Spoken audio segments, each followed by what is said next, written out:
শুধুমাত্র জেনার কারণে, বেহায়াপনার কারণে, সমকামিতার কারণে এবং অশ্লীলতার কারণে আল্লাহ পাকের পক্ষ থেকে এমন এমন রোগ ব্যাধি আসে, বালা মুসিবত আসে, যা আগে কখনো পৃথিবীতে আসে নাই। তা আমাদের সবার প্রস্তুতি গ্রহণ করা উচিত। ভ্যাকসিন বানাইতে থাকেন এখন থেকেই। প্রস্তুতি মানে কি? প্রস্তুতি মানে ভ্যাকসিন। প্রস্তুতি মানে এটা নিবে না যে এগুলো থেকে আমরা দূরে থাকি, তওবা করে ফিরে আসি, এটা ওদের কাছে প্রস্তুতি না।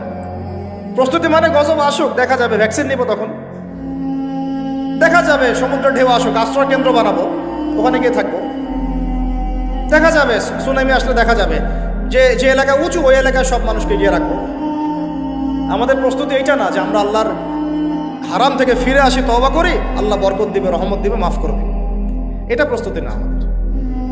এটাই হচ্ছে আমাদের বুদ্ধির অবস্থা। এই বুদ্ধি নিয়ে আমরা দাবি করি আমরা বুদ্ধিজীবী, এই বুদ্ধি নিয়ে আমরা সমাজ চালাই, এই মাথা নিয়ে আমরা সমাজ চালাই। কে টিকতে পারছে? ফেরাউন টিকতে পারছে? নমরুদ টিকতে পারছে? কে টিকতে পারছে পৃথিবীতে? আদ জাতি, সামুদ জাতি, কওমে নূহ, কওমে শুআয়ব, কে টিকতে পারছে? এখনকার নব্য যারা ফেরাউন, নব্য নমরুদ, নব্য আবু জাহেল, এরাও টিকতে পারবে? কশিন কালো। দেখেন তারপরে ফ্রি মিক্সিং বেড়ে গেল, প্রেমিক প্রেমিকা কপত কপতি, যুগল বিনিময়, যুগলবন্দি হচ্ছে। তারপরে জেনা বেড়ে গেল, পরকীয়াও বেড়ে গেল।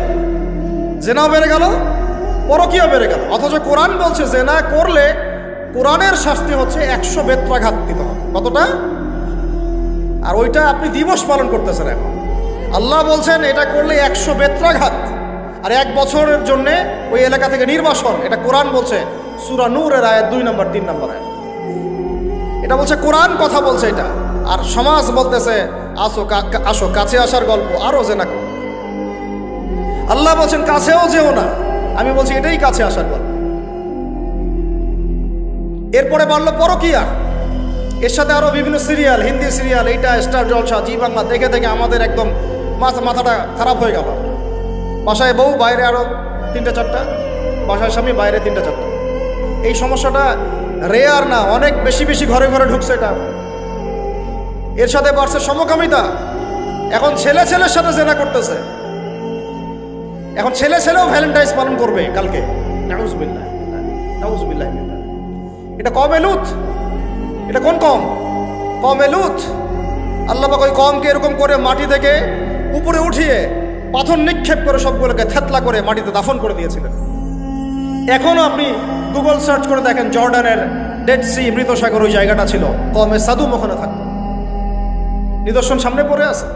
আর আমাদের নবীজি বলছেন তোমরা যদি সমকামী কাউকে পাও, আল্লাযী আমিলা আমালা কওমি লূত, যে কওমে লূতের আচরণ করেছে, ফাকতুলুল ফাইলা ওয়াল মাফউলা বিহি, তাহলে যে করেছে ওকে এবং যার সাথে করা হয়েছে দুইটাকে হত্যা করবে।